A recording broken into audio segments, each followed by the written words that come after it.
Welcome to Sweet Life Beat Life. We hope this video helps. You start by removing the phone and any cards. This prevents moisture damage.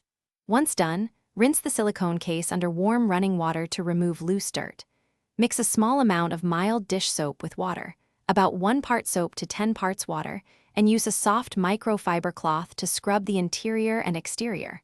Move with gentle circular motions so you don't stretch the silicone. Make sure to clean the camera cutout and button covers. These trap grime and cause sticky feeling later. Next, address tougher grime and stains. You'll gently work a soft bristled toothbrush into seams, ports, and textured areas to lift embedded debris. For pigment or oil stains, apply a 50% white vinegar and water solution with a cloth.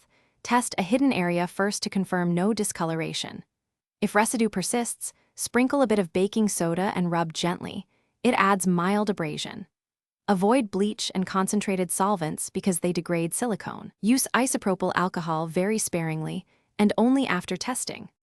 Finally, rinse away any cleaning agents and pat the case dry with a lint-free cloth.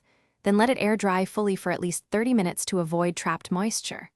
Once dry, if the silicone feels tacky, dust a small amount of cornstarch or baby powder and rub it in to restore the original matte finish.